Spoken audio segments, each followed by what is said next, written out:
me just ask you about the Doctor, because I have to. I'll be lynched if I don't. Did you see the Christmas special, and what do you make of the new Doctor? Great. I love him. I think he's great. I think he's great. He's just so full of vigor and love and excitement and drama, and you don't know what's going to happen with him. And he's just got great energy, and he's just so watchable. I just want to see what he does and what happens and what adventures he gets into. I think it's brilliant. It's a very difficult part to kind of. It's not a difficult part, but it's an unusual part. You have to have a certain kind of. What a fun flex! Like, it's a difficult part. It's not for me because I'm Peter fucking Chad Powdy, but. Set of goodies in your toolbox to make it work, and he's got them in spades. We number the Doctors these days a bit like the Americans number their presidents. He's number 15, you are number 12, and I remember talking. I don't ascribe to that numbering system. You don't? No. Why not? Because it's just something that Americans made up. I see. Okay, that's a good response. Let me ask you. I remember talking to Dave. Absolute Giga Chad energy. That's all he has to say about Doctor Who here. But earlier on, he's asked by Andrew Marr on LBC about this post office drama that's been doing the rounds in the UK over the past 2 weeks. You wanted it to have some kind of impact, and you've talked about miscarriages of justice and all that. And right now, here in London, we are absolutely obsessed by the TV show on ITV, actually, about the sub-postmasters, the hundreds of people who suffered a really grotesque miscarriage of justice at the hands of the post office. Just your reflection on the power of TV drama to actually change the world outside, change the world of politics and the world of power, at least a bit, and at least for a while. I think my reflection is really on the weakness of the government to not have acted on this before. Yes, it's great that a TV show makes a mark, but why are we even in this position? It's not up to, we're entertainers. We at the end of the day, we're there for people to relax and come on and get a story or whatever. The fact that this wasn't dealt with before is scandalous, or as are many things, sadly, in our society. I think it's fantastic that the show's done that, and that it's brought people to understand what's been going on. But that covers up the real issue. I was talking to Ian Hislop about this yesterday, and we've had more than 10 years of solid journalism done on this subject, and it being raised in the House of Commons, and absolutely be-all has happened in that period until a TV drama, brought it all to the boil. Yeah. So it's just yet another incident that reflects the very poor state our politics are in. So, for those of you who don't know, in the UK, we have been enraptured by a brand new ITV drama called Mr. Bates versus the Post Office. Now, this is a Doctor Who channel, but I do want to try and branch out into talking about other TV shows. And if you want the Doctor Who connection, it was directed, all 4 episodes were directed by James Strong, who directed a bunch of episodes of Torchwood and Doctor Who, Impossible Planet, Satan Pit, Daleks in Manhattan, Voyage of the Damned, Partners in Crime, Planet of the Dead, and of course he brought the Cyberwoman to our screens as well. He also directed the United film starring David Tennant, and also he did episodes of Broadchurch as well. So Mr. Bates versus the Post Office stars Toby Jones as Alan Bates. It's a true story set across about 20 years of British history. Okay, the layman's very short version of the scandal with the post office and the sub-postmasters is that in the late 1990s, the government, who was in charge of the post office, but the post office is now, for all intents and purposes, a private organisation where they socialise the losses, but they privatise the profits. It's a Margaret Thatcher wet dream. They spent about £1 billion in taxpayers' money on a new computer software called Horizon that didn't work. So rather than waste nearly £1 billion of taxpayers' money, they thought, what can we do with this lump of computing software? Let's give it to the post office so that the sub-postmasters, the people who run the post office branches up and down the country in their own little communities, are able to tabulate their maths and make their numbers add up and their comings and goings throughout the day as they do business with these Horizon computer softwares. Now, in the early 2000s, many sub-postmasters were finding big discrepancies in the actual money that they had in their post office branches, but the amount of money that the Horizon computer softwares was saying that they had. The Horizon computer softwares were saying that they were often having, they were like 20 to 30, sometimes like 60 to 70,000 pounds out of pocket. And because the sub postmasters were contractually obligated to the amount of money that they lost, that meant that these sub postmasters, who didn't actually lose the money, the Horizon computers just had a glitch saying, you've lost this money, you're now forfeit for it. Many people up and down the country, hundreds, possibly like thousands, depending on like the true scale of it and how it's reported, lost their jobs, lost their income. Many of them were taken to court by the post office and forced to pay the money. Many people sold their houses, sold all their possessions. Families were destroyed. Businesses were ruined. Local communities were torn apart. There were people who were accused of stealing the pensions from their local communities because of the money going missing, and they were taken to court. People who fought it in court were basically bled dry over several years and months due to legal fees. This was over the course of the 2000s to the early 2010s. However, what happened is that one individual, Alan Bates, played in Mr. Bates versus the Post Office by Toby Jones, decided that he wasn't going to pay the money because he knew it was an issue with Horizon. He reported and gave his findings to a weekly computer magazine, of all places, who started spreading the story. And whenever these sub-postmasters would ring up the Horizon helpline, they would be told, it's just you having this issue, it's just you, it's got to be you because no one else is having this problem. They were told these over the helplines. But it turned out that hundreds and hundreds of people were having an issue with Horizon. And it's one of those things where in the early 2000s, the post office could just say, okay, it's a computer glitch, or it could be we're wrong or they're wrong. Like, there's some ambiguity about the early 2000s. However, public inquiries have found that not only did the post office know that there was an issue with the Horizon computers, but they hid the information and knowingly and maliciously took many of these sub-postmasters to court to get the lost money that could never be found because the sub-postmasters were not stealing it. They were taken to court, they were bled dry for months for their legal fees until they were, like, many of them went to prison. Many sub-postmasters went to prison. One woman was pregnant when she went to prison and was let out of prison on her delivery day, and she gave birth while wearing a anklet bracelet from the post office because she had to go back to jail. And the shame of being a pariah in the community for many people caused 4, that we know of, former sub-postmasters to commit suicide. There's an actual body count to this story, and the supposed money that many of these sub-postmasters had to sell all their possessions and remortgage their houses, and all of these losses that the Horizon computer system said that they'd lost, and they had to pay back plus interest and such. It turns out that the money went to the post office profits.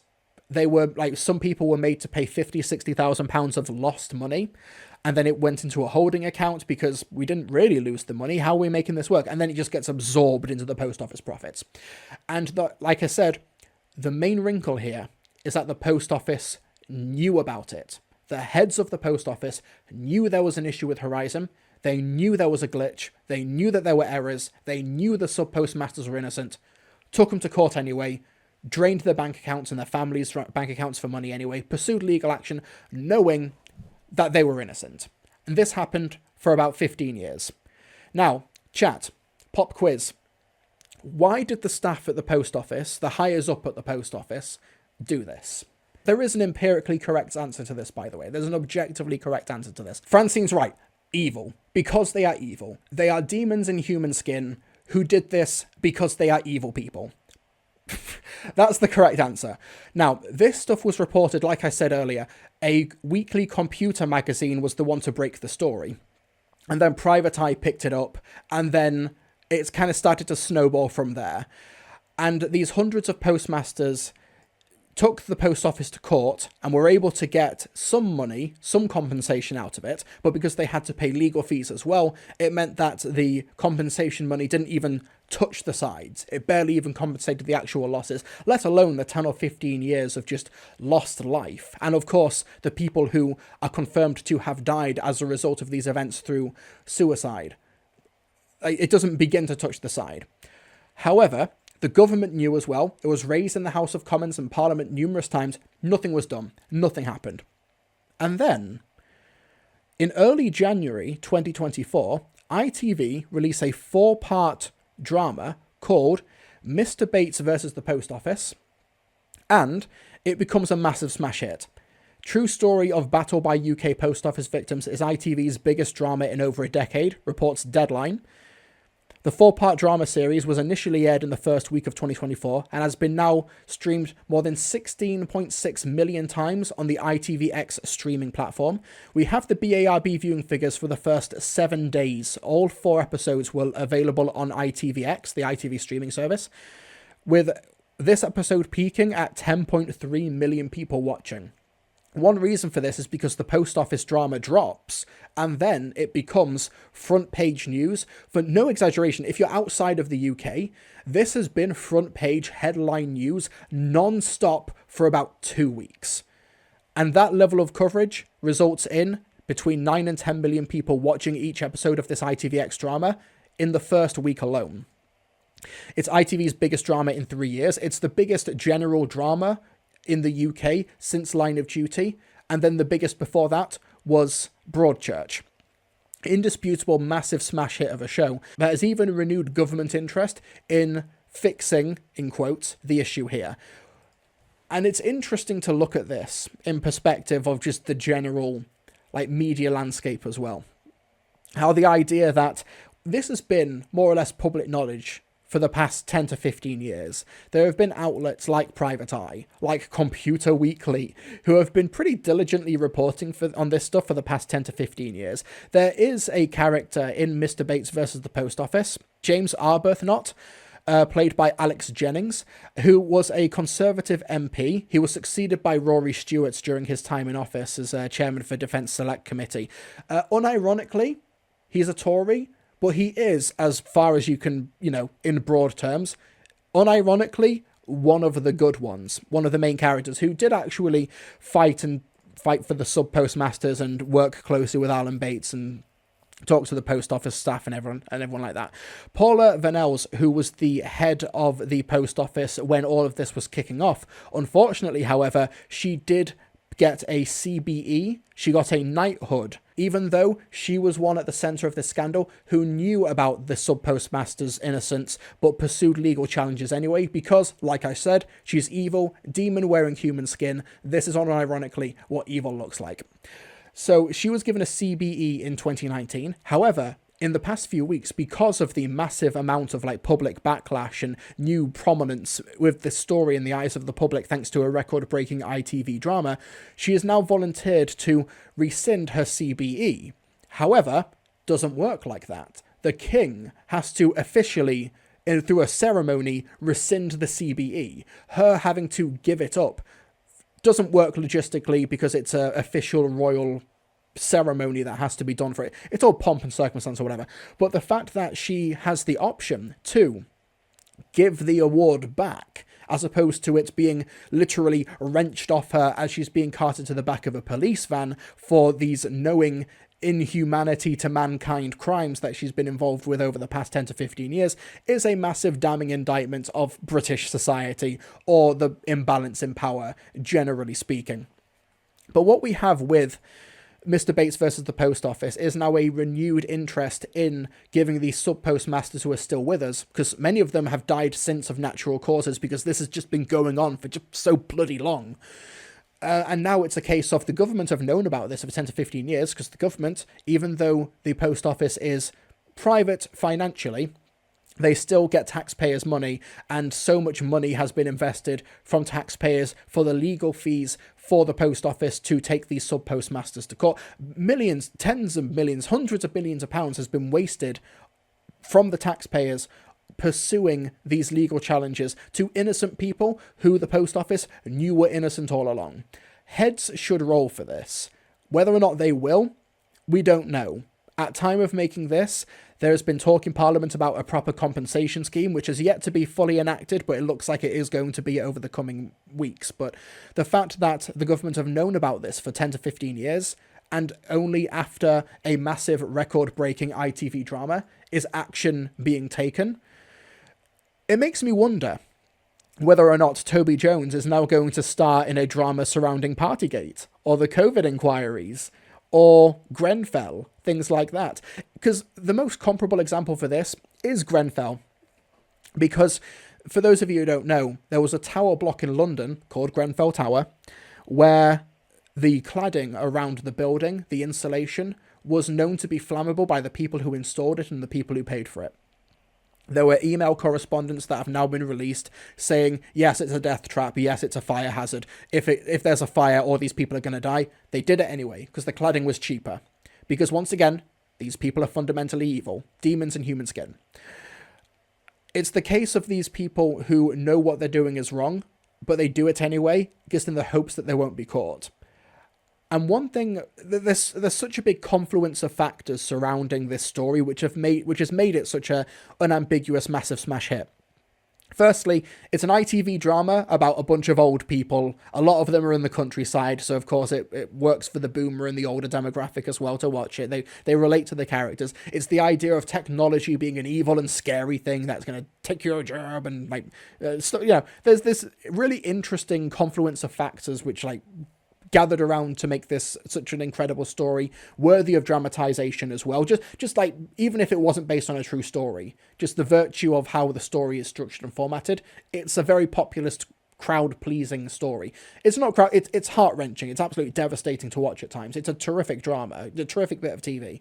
But yeah, so many factors like that. But things that I want to consider as well is the importance of unionization and communication, because like I said earlier, these people, these sub-postmasters were told over the phone and told time and time again, it's just you having this problem. It's just you having this issue. If the sub-postmasters were unionized, they could have communicated with each other way earlier, a lot easier, because what it took was Mr. Bates doing years and years of collating this data and doing his own undercover reporting and stuff. And then it turns out, we'll do a big meeting and we'll see who turns up. And then it turns out dozens and dozens of people turn up, and then it's ultimately hundreds of people. So if they were unionized, it would have been significantly easier for them to communicate with each other for their industry leverage and their rights as workers. This is my weekly reminder to you folks to unionize. If you're not part of a union, join a union. If you are not able to join a union, form a union. Is the show only in the UK right now? As far as I'm aware, it is. It's on ITVX, and it's a free streaming service. You just need to set up an account on ITVX. There is a paid premium version if you don't want adverts. I highly recommend getting the 7-day free trial and watching Mr. Bates vs. the Post Office. The adverts are such a buzzkill. The adverts are funny car adverts and mobile gambling and Just Eat and deliver comedy adverts interspersed throughout heart-wrenching true-life populist drama. Oh my god, the adverts were so inappropriate. ITVX have probably made a lot of money from this drama, from advertising and stuff, but my god, if you're going to have your free trial for ITVX and you've been waiting for the perfect drama to cash that credit for, it's Mr. Bates versus the Post Office. But ITVX Premium includes... It does include BritBox, yeah. BritBox and ITVX have kind of merged now. Honestly, I don't really have a conclusion to talk about for this segment for Mr. Bates versus the Post Office, because this is still an ongoing story. There's still news and different updates being coming out every other day. Obviously some of the momentum has slowed down because it has been 2 weeks, but the past 2 weeks so much has happened. The problem is that we can't really rely on ITV dramas or BBC dramas to fix all of the problems in the UK. There is scandal after scandal, corruption after corruption, cover-up after cover-up. It's basically just been the constant in this country for about 15 to 20 years. Grenfell, the Post Office, COVID parties, a COVID inquiry, 1,000 systemic turmeric failures at the heart of our institutions right now. And Toby Jones and the ITV drama department can't solve all of them. And even they have their own weaknesses here. For example, so much of the Post Office scandal and so much of the story as well focuses on Paula Vanells, and it rightly should. She was the head of the Post Office during all of the time that it happened. She was part of the cover-up. She was part of the correspondence where it was revealed that they knew full well that the sub-postmasters were innocent and that Horizon was a faulty system and stuff. However, one other individual at the heart of this is Adam Crozier, who was the CEO at Royal Mail during the beginning of the story, when the news was starting to come out. He could have essentially cut it off at the pass and solved a lot of problems for hundreds and thousands of individuals here. He didn't. However, Adam Crozier is not mentioned at all or alluded to at all over the course of Mr. Bates versus the Post Office. Why is that? Because after his job at the post office, Adam Crozier went on to be CEO of ITV, the company who made Mr. Bates versus the Post Office.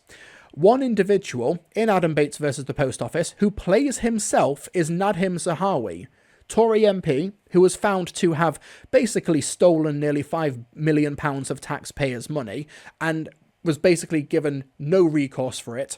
Basically an absolute brazen thief of taxpayers' money. He would use his MP expenses to warm his stables, even though that is a gross misuse of it. But Nadhim Zahawi plays himself in Mr. Bates versus the Post Office. Don't believe me? Go into the cast. Nadhim Zahawi plays himself, and he comes across really, really well in the show because he is at one of the public committee meetings grilling Paula in the story, but he's allowed to essentially play himself despite committing massive theft. But the sub-postmasters are sentenced to 6 months in jail after being falsely accused of stealing £22,000.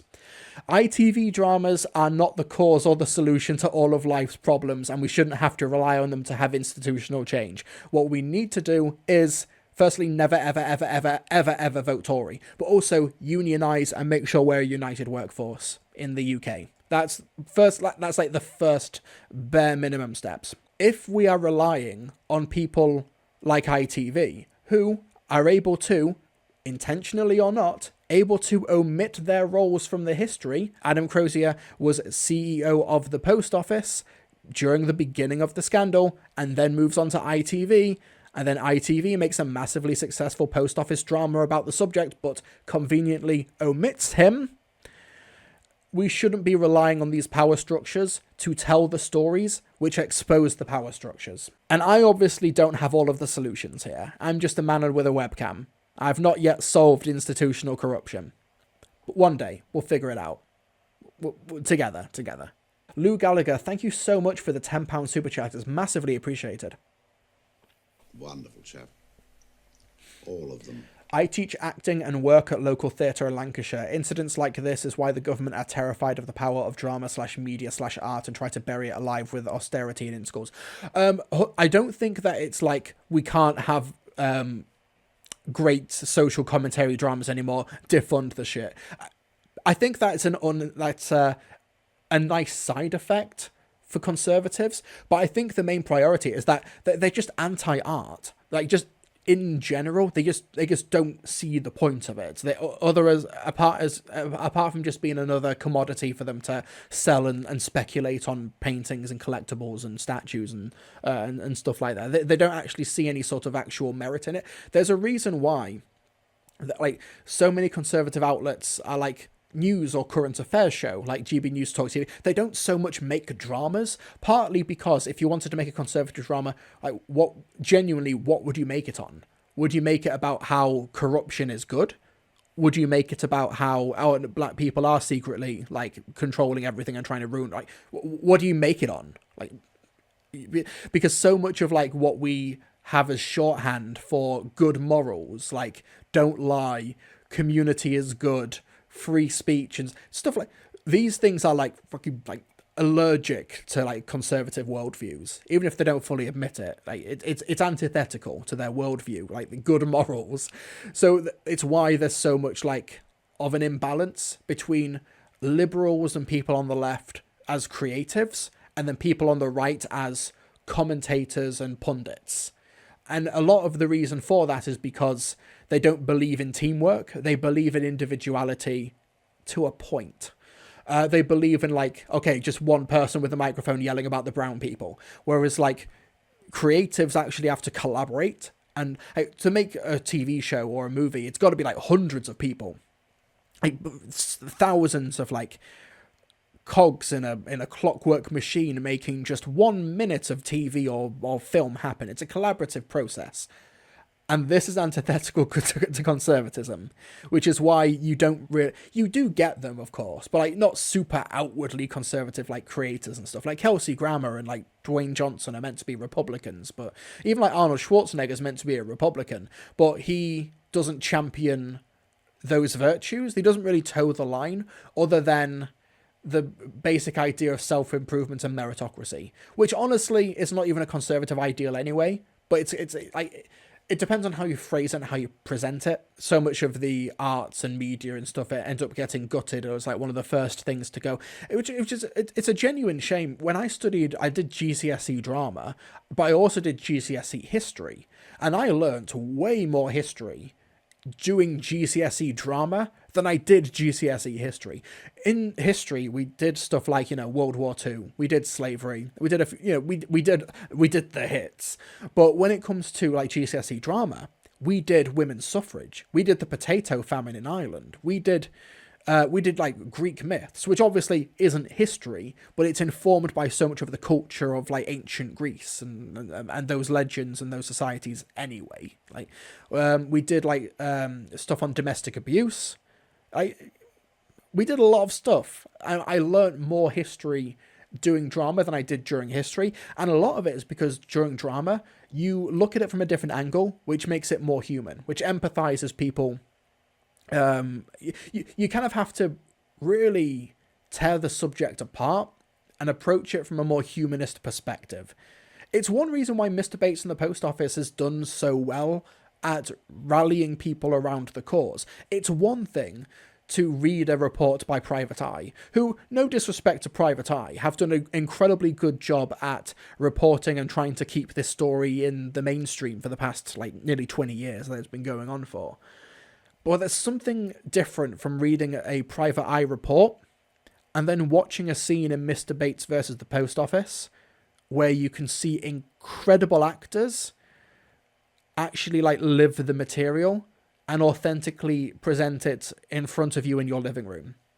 That's really the power of the visual medium, and also just the collective power of TV. And like ITV, it has adverts, but it is a free streaming service.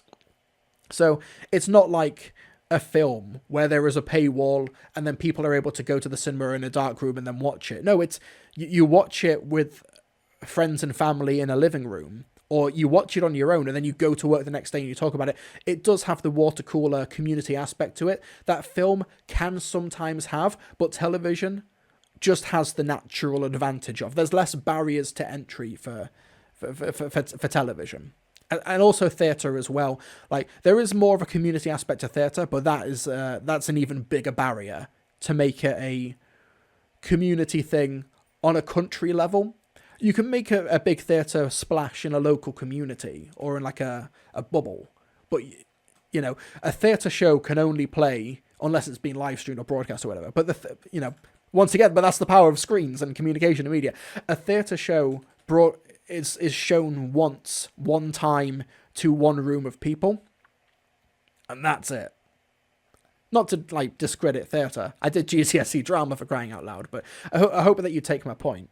No joke, I've legit learned interesting history from Doc 2, origins of football and women's football history, and that Eccleston audio was fascinating about the class history. Oh, yeah, that's really... one thing I love about Christopher Eccleston as well, who truly is a man of the people, is that he seems to do Big Finish audio dramas based on things that personally interest and invest him.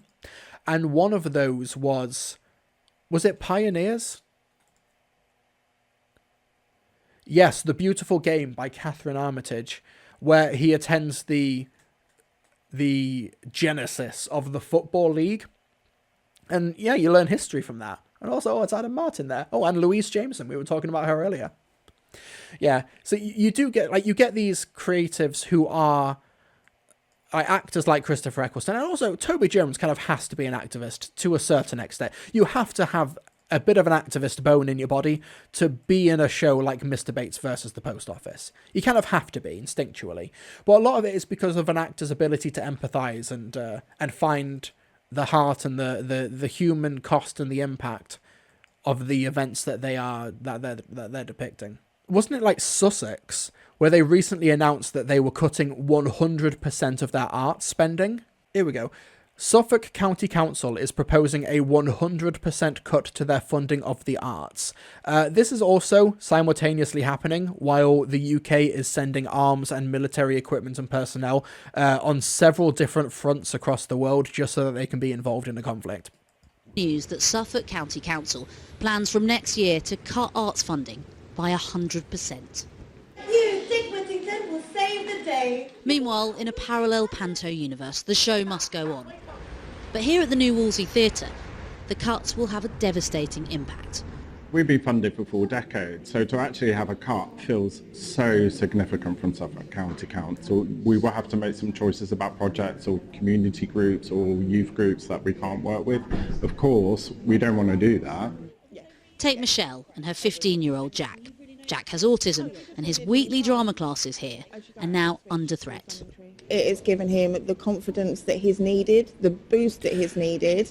I will say, like, not even specifically for Jack here, who's like got autism, and I'm sure comes out of his shell a lot and is like benefits from the drama teaching. I genuinely think that drama should be like mandatory up until like year 9 or year 10 in the UK. Not necessarily because of acting skills or learning acting, but just like I said, like you learn history and you learn to find research and source information and stuff like that. But also just like for public speaking, like just for like confidence and talking and socializing and touching grass and stuff like that. And I just think that there's so many virtues to drama outside of it just being a good thing to study, and also just like artistic, and it could have like a potential career in terms of like not even just acting. I started out doing acting. That's what I wanted to do for like when I studied, but then I decided no, I'm not that good at it, so I did like behind the scenes stuff instead, and now that's leading to the career that I do now. It is mandatory, but like it should be further mandatory. It should be like not just like one session that you do every week before you choose it for a GCSE, something that's like a core part of the curriculum. Like at least I think it should be. But also, let's not forget that the arts and the media industry in the UK is currently our #1 cultural export and also our #1 financial export. After Brexit decimated the car industry in the UK, car manufacturing is now no longer the UK's #1 financial export. It's the media industry. It's our arts. It's our culture. And you wouldn't think that when they have to propose a 100% cut to what is our #1 export. And without that, he would still be cooped up in his bed. What's the most useless GCSE? For me, it is religious education. I have no issue with studying religion or anything, but I think that could also be, I don't know. I just don't really see a practical modern application for it, personally. I think it should still be part of a curriculum if you want to do it. But I don't know. PE.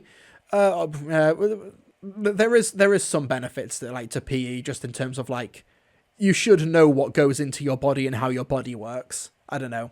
But yeah, but it does depend on the student. Some people would really benefit from that's why you shouldn't just pick and choose we need to put everything into STEM, even though not everybody's equipped to do maths and science. Not everybody's brain is wired that way. Like I said, conservatism don't treat children or young people as people with autonomy and their own individuality. They treat them as property. They treat them as let's teach them to become good workers. It's antithetical to how the world works and how people work. Bedroom playing his PlayStation, so it has had a massive impact on not only him but on me as a parent, seeing how much my son has come out of his shell and grown as a human being.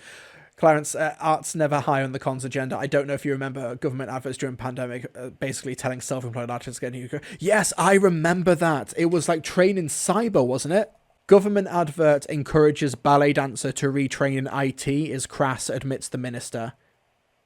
The minister has sought to distance himself from a crass government-backed campaign that suggests that a ballet dancer could retrain as an IT worker. Thank you to Loading List for subscribing during the live stream. Oliver Dowden, the Culture Secretary. Imagine being a Conservative Culture Secretary. Jesus Christ, that's the most thankless job ever. But yeah, Fatima's next job could be in cyber. She just doesn't know it yet. Rethink, reskill, reboot.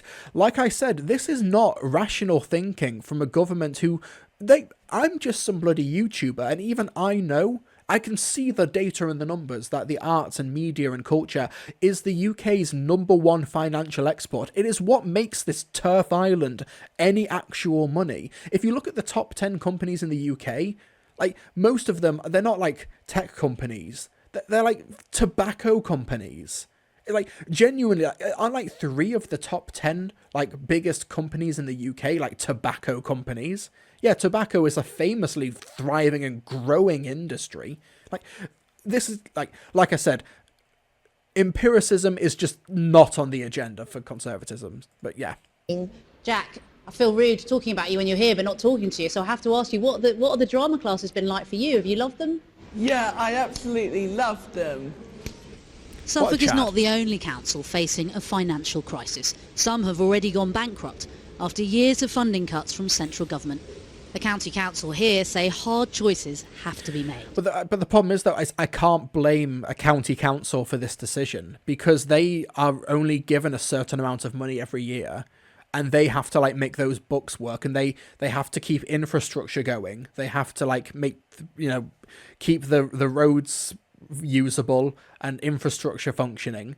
So stuff like the arts, unfortunately, does end up being one of the first things to go, because the day-to-day running of a council, of a county as well, of a town or a city, etc., the priority is like infrastructure and keeping things moving, and you don't necessarily need the arts for that. I don't blame Suffolk for this. This comes from the top down.